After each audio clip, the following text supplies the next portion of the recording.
วันที่สำคัญของผู้มีพระคุณอีกคนหนึ่งน้องอาอายบ่เคยลืมเนาะออกมาโพสต์กล่าวหาสุขสันต์วันเกิด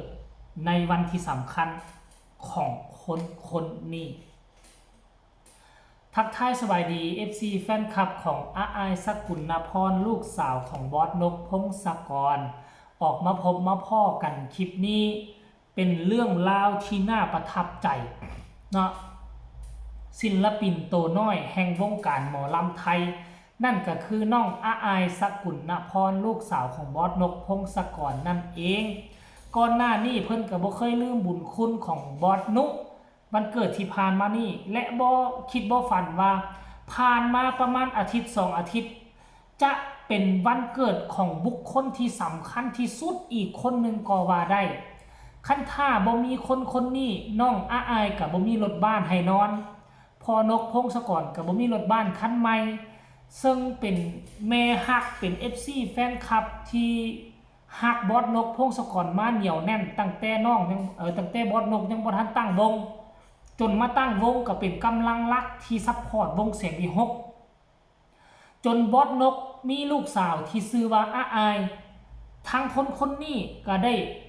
เอื้อเฟื้อเผื่อแผ่นอกจากจะซัพพอร์ตบอสนกแล้วก็ยังซัพพอร์ตน้องอาอายน้ำท่านผู้ชมเอ้ยเนาะวันเกิดบอสนกเมื่อเดือน2เดือนที่ผ่านมาพวกเจ้าก็คงจะเห็นแล้วล่ะเซอร์ไพรส์รถบ้านคันใหม่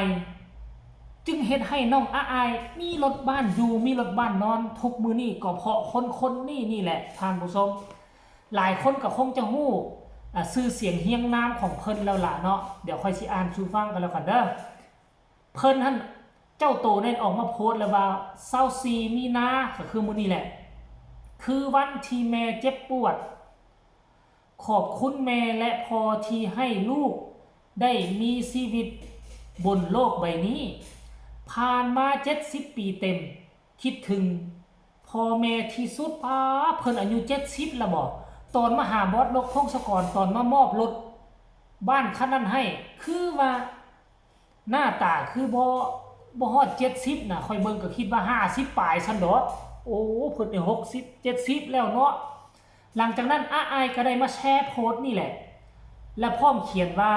สุขสันต์วันเกิดนะคะคุณย่าเพราะว่าคนคนนี้เป็นซ้ำแม่นกพงศกรเด้อาอายต้องห้องเพิ่นปัญญาเนาะหนูขอให้คุณย่าสุขภาพร่างกายแข็งแรงว่าซั่นเด้ มีความสุขมากๆร่ำรวยเงินทองนะคะว่าซั่นขอให้คุณย่า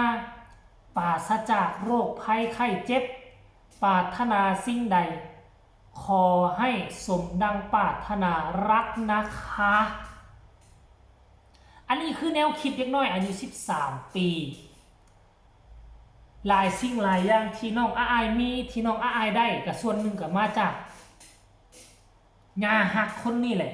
ที่มีชื่อว่าญาอ้อยออสเตรเลีย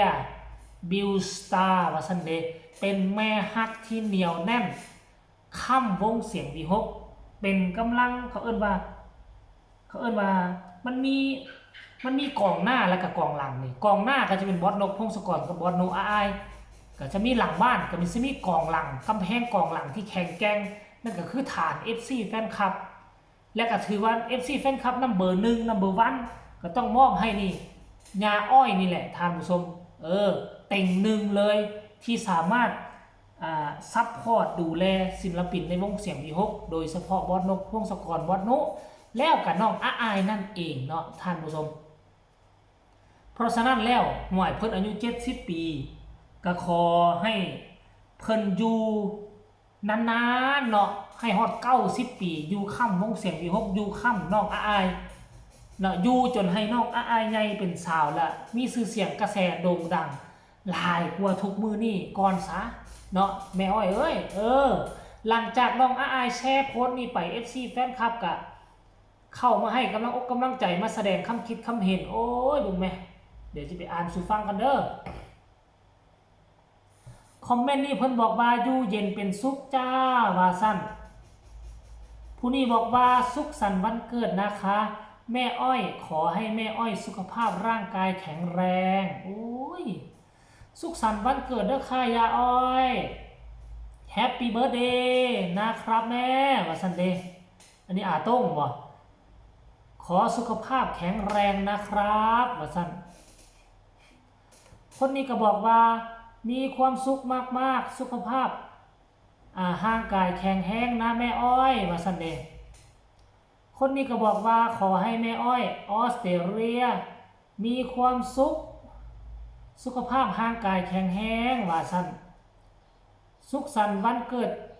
จ้าแม่อ้อยว่าซันเนี่ยโอ้ยทุกคนเลยคนนี้ก็บอกว่าสุขสันต์วันเกิดด้วยแม่อ้อย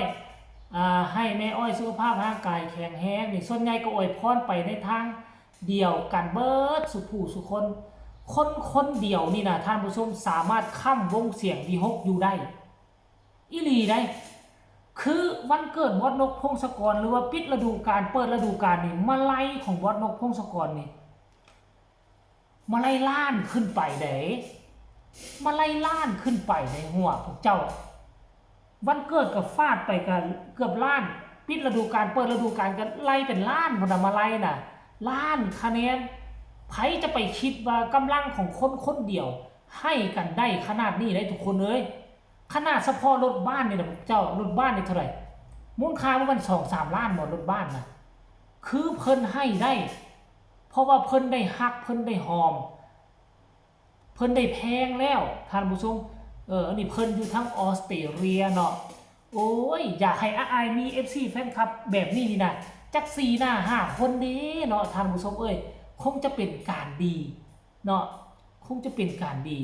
อายก็คงจะมีมาไล่แสนมาไล่ล้านน้ำมูท่านผู้ชมเนาะเอาทั้งกูค่อยกับเสื้อบาบอสนกพงศกรอายสกุลนครกะบ่ลืมบุญลืมคุณออกมา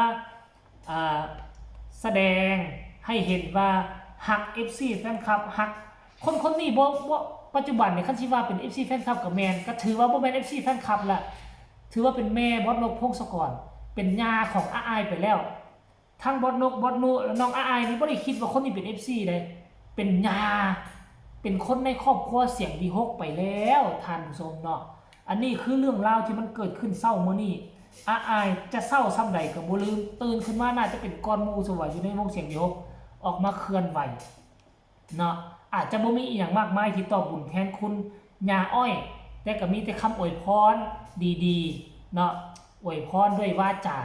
ให้ญาอ้อยมีความสุขภาพแข็งแรงร่ำรวยว่าซั่นเด้เอาสำหรับคลิปนี้ก็ขอฝากฟังเอาไว้ซ้ำนี้ก็แล้วกันฝากกดไลค์กดแชร์กดติดตามที่สำคัญจะกดข้ามโฆษณาผู้ใดมีคำตำหนิติชมคำคิดความเห็นแนวใดส่งข่าวมาได้ทางใต้คอมเมนต์สำหรับคลิปนี้ลาทานผู้ชมไปก่อนสบายดี